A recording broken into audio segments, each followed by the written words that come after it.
Бактыгүл Иманбек кызы. Алтын президентибиз десе, саламаттыкты сактоо министринин интервьюсун угуп отуруп аябай ыраазы болдум.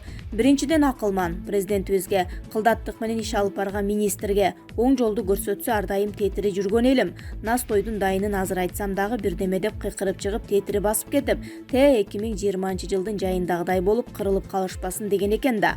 Күздөн бери эле ишинин көптүгүнө да карабай, элдин ден соолугун камын көрүп, врачтар менен иштешип келген тура көрсө.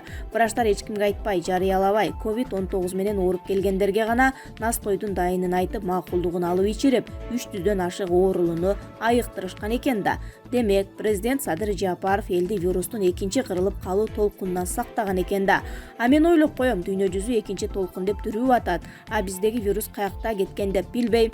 Жакшы жаңылык. Ичимде кандайдыр бир сыймыктануу, элжиреген жылуу сезим ойноп турат. Азаматсыздар.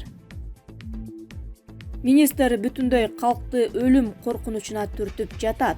Активист Умай Арыкова саламаттыкты сактоо жана социалдык өнүгүү министри Алымкадыр Бейшеналиевге каршы башкы прокуратурага арыз жазды. Бул тууралуу пикирин ал Твиттердеги баракчасына жарыялады. Арыкова башкы прокуратурадан 16-апрелде пресс-конференция учурунда уу коргошунду коронавируска каршы дары катары көрсөткөн министрдин аракетине баа берүү керектигин өтүнгөн. Анда ал уу коргошундан өтө кооптуу экенин жана мындай мамиле расмий протоколдордо жок экендигин эске салгысы келген. Анын иш-аракеттери сынга туруштук бере албайт жана бул анын компетенттүүлүгүнө шек келтирет. Бүткүл дүйнөлүк коронавирус пандемиясы басып алганына 1 жылдан ашты. Ал эми Кыргыз өлкөсү пандемиянын эң оор чегинен өткөн өлкөлөрдүн бири. Министрибиз текшерилбеген элдик ыкмаларды жайылтуу менен өлкөнүн бүтүндөй калкын өлүм коркунучуна алып келип жатат. Мындай кооптуу вирустук инфекцияны дарылоого уу коргошунду колдонууга болбойт. Ошондуктан министр жоопко тартылышы керек деп жазган Арыкова. Алмазбек Атамбаев түрмөдө жатып, реванш алууга аракетин баштадыбы? Түрмөдө жатса да Алмазбек Атамбаев командасын саясаттан сырткары таштабай, Бишкек шаардык жана жергиликтүү кеңештерге социал-демократтарды катыштырды. Лидери Темирлан Султанбеков барандуу саясатчылар менен тең тайлашып, тиш салышып келе жатат. Бул көрсөткүчтөрдү чоң күрөшкө карай машыгуу катары баамдасак болот. Ал эми Атамбаевдин башкы максаты кайрадан реванш алуу. Сапар Исаковду же өзүнө ыңгайлуу лидерди түртүү менен бийликти чеңгелдөөбү?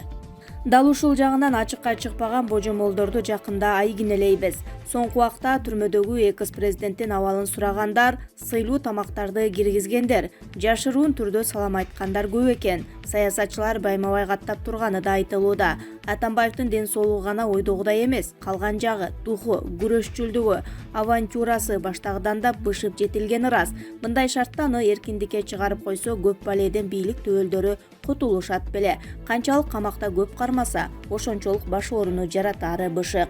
Булак Азия Ньюс гезити. Ташиев, чек ара маселеси боюнча бардык чечимдер мамлекет кызыкчылыгы үчүн кабыл алынууда. Кыргыз Республикасынын мамлекеттик чек арасын делимитациялоо жана демаркациялоо боюнча өкмөттүк делегациянын башчысы, Кыргыз Республикасынын улуттук коопсуздук мамлекеттик комитетинин төрагасы Камчыбек Ташиев чек ара маселеси боюнча өкмөттүк комиссиянын кеңешмесин өткөрдү.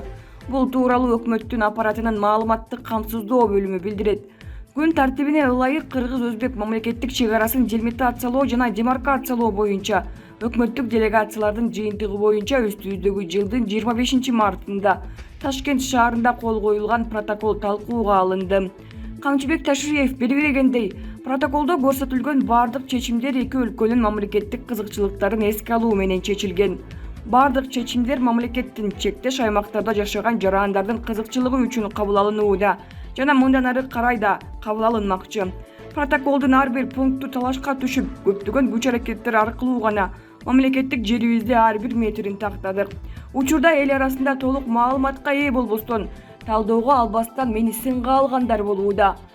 Мен өкмөттүк делегациясынын башчысы катары өзүмө чоң жоопкерчиликти алдым жана убакыттын бардыгын өз ордуна коюп, кезинде бул тарыхый чечим болгондугун айтышат, деди Камчыбек Ташиев. Ошондой эле ал кошумчалагандай, мамлекеттик жана жергиликтүү бийлик органдары аталган протокол боюнча маалыматтык түшүндүрүү кампаниясын күчтөндүрүүсү зарыл. Жерлердеги жарандарга так маалымат жетпей жатат. Мен бардык региондорду кыдырып чыктым, бирок бул жетишсиз. Ар бир адам менен жолугушуп, жеткиликтүү тил менен протоколдун ар бир пунктун түшүрүү керек.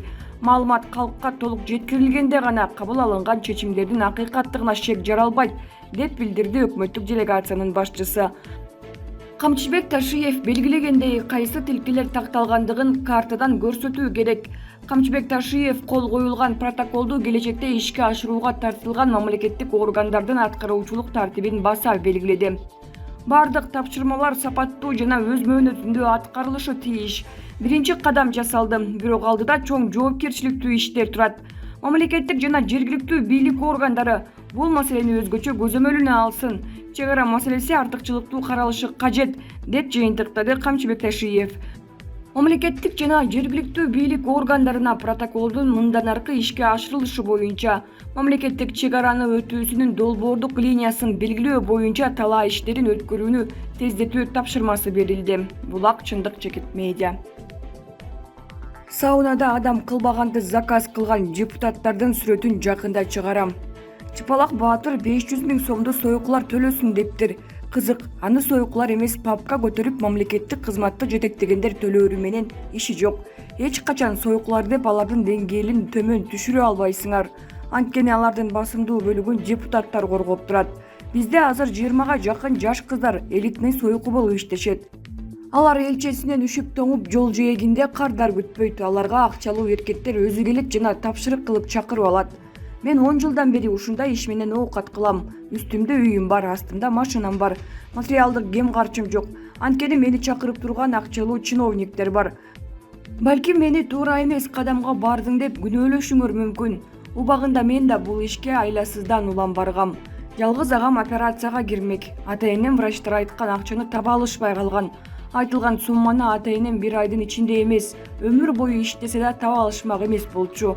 Ушундай кыйынчылыкта ушул жолго кирип агамды аман алып калдым. Союку деген атым гана болбосо, жогорку кеңеште отурган кычыраган кээ бир депутаттар менен тең ата сүйлөшөм. Анткени алар мени дайыма келчү кардарларым. Эгерде кайра союкулар деп басыла бергендер болсо, анда бизге кардар болуп адам кылбаган кылыкты кылган депутат чиновниктердин сүрөттөрү жарыяланып калаары менен алардын иши жок. Саунага кирип алып бири-бирине айгыр болгон депутаттардын сүрөттөрү жарыяланып кетсе кантер экен? Атымды аноним кылгылачы сураныч. Булак аргумент Чекит KG. Белгилүү өзбек актеру Мирза Азизов каза болду. Өзбекстандын эл артисти белгилүү актер Мирза Азизов каза болду. Бул тууралуу өзбек маалымат каражаттары жазып чыгышты. Маалыматка ылайык актер коронавирустан улам каза тапкан. Мирза Азизов 1963 жылы 22 мартта төрөлгөн. Эскерте кетсек, актер акыркы жылдары Мукими атындагы театрды жетектеп турган. Ал 2002 жылы сүйүү сыноолору тасмасынан кийин кеңири атактуулукка жеткен.